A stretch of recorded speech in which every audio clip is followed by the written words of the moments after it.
Hi കൂട്ടുകാരെ, ഇന്ന് നമുക്ക് ഒരു ഓണവിഭവം ഉണ്ടാക്കാം. എന്താന്ന് പറയുന്നതിന് മുമ്പ് ഓണം വന്നെത്തി. ഓണത്തിന് തനി നാടൻ സ്റ്റൈലിൽ തനി നാടൻ വിഭവമാണ് ഞാൻ ഇന്ന് ഉണ്ടാക്കാൻ പോകുന്നത്. ഇന്ന് ഉണ്ടാക്കുന്നത് ഉള്ളിക്കറി ആട്ടോ, ഉള്ളിത്തീയൽ. നമ്മുടെ ഓണസദ്യയിലൊക്കെ എല്ലാവരും ഒഴിച്ചുകൂടാതെ ഉണ്ടാക്കുന്ന ഒരു വിഭവം തന്നെയാണ് ഉള്ളിക്കറി എന്നാണ് എൻ്റെ ഒരു വിശ്വാസം. അപ്പോൾ ഞാനതെങ്ങനെയാണ് ഉണ്ടാക്കുന്നത് എന്നുള്ളതാട്ടോ നിങ്ങൾക്ക് മുമ്പിൽ പ്രസൻറ്റ് ചെയ്യുന്നത്. നിങ്ങൾക്ക് ആദ്യം തന്നെ ഏറ്റവും ടഫായിട്ടുള്ളൊരു കാര്യം തന്നെ ചെയ്ത് വയ്ക്കാം. തേങ്ങ ഒന്ന് വറുത്ത് വയ്ക്കാം. അതാകുമ്പോൾ നമ്മൾ ഉള്ളിയൊക്കെ ഒന്ന് വഴറ്റിയെടുക്കുന്ന സമയം കൊണ്ട് ഈ തേങ്ങ തണുത്ത് വരും, നമുക്ക് അരച്ചെടുക്കുക എളുപ്പമായിരിക്കും. അപ്പം ഞാൻ തേങ്ങ ഗോൾഡൻ ബ്രൗൺ നിറം ആകുന്ന വരെ വറുത്തെടുത്തിട്ടുണ്ട്. അതിൻ്റെ കുറച്ച് കറിവേപ്പില 2-3 ഉള്ളിയും കൂടെ ചേർത്തിട്ടുണ്ട് കേട്ടോ.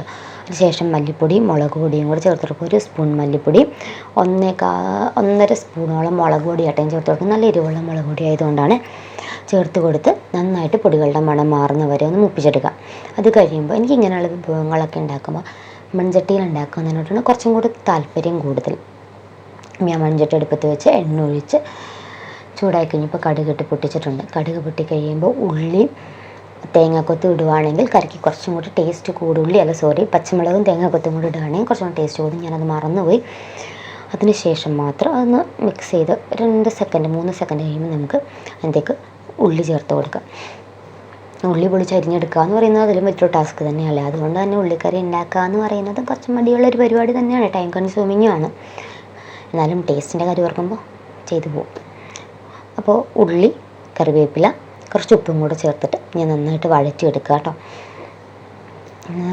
വഴറ്റിയെടുത്ത് കഴിയുമ്പോൾ കുറച്ച് ഉണ്ടാവുള്ളൂ. എന്തോരം ഉള്ളി എടുത്തു എന്ന് പറഞ്ഞാലും വഴറ്റി വരുമ്പോൾ കുറച്ച് ഉണ്ടാവുകയുള്ളൂ. ഇനി ഉള്ളി നന്നായിട്ട് വഴഞ്ഞു വന്നു കഴിഞ്ഞപ്പോഴത്തേക്ക് അതിനകത്തേക്ക് ഞാൻ കുറച്ച് പുളിവെള്ളം ചേർത്ത് കൊടുക്കുകയാണ്. ചെറിയൊരു ചെറുനാരങ്ങ വലുപ്പത്തോളമുള്ള പുളി കുറച്ച് വെള്ളത്തിലിട്ട് നന്നായിട്ട് മിക്സ് ചെയ്തിട്ട് അത് ഞാൻ ഒഴിച്ച് കൊടുത്തിട്ടുണ്ട്.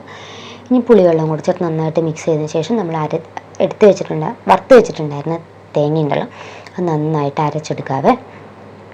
ഈ അരപ്പ് ഞാൻ വെള്ളമൊന്നും ചേർക്കാണ്ട് വേണം കേട്ടോ അരച്ചെടുക്കാനായിട്ട്. നല്ല പേസ്റ്റ് പോലെ അരച്ചെടുത്തിട്ട് ഞാനത് ആ ഉള്ളിയിലേക്ക് ചേർത്തിട്ടുണ്ട്. ആ ജാറൊന്ന് കഴുകി കുറച്ചും കൂടെ വെള്ളം അതിനകത്തേക്ക് ചേർത്തിട്ടുണ്ട്. ഞാൻ നന്നായിട്ട് ഇത് മിക്സ് ചെയ്ത് അത് നല്ലതായിട്ട് തിളച്ച് കുറുകി വരുമ്പോൾ ആ വെളിച്ചെണ്ണയൊക്കെ അതിൻ്റെ മേലെ ഇങ്ങനെ ഫ്ലോട്ട് ചെയ്ത് കിടക്കും. അതാണ് കേട്ടോ അതിൻ്റെ ഒരു പാകം എന്ന് പറയുന്നത്. എനിക്കിത് ചോറിൻ്റെ കൂടെ കഴിക്കുന്നതിനേക്കാളും ദോശയുടെ ഇഡലിയും കൂടെ കഴിക്കാനായിട്ട് ഇഷ്ടം. എല്ലാവരും ഒന്ന് ട്രൈ ചെയ്യുക. അപ്പോൾ എല്ലാവർക്കും ഹാപ്പി ഓണം അഡ്വാൻസ്.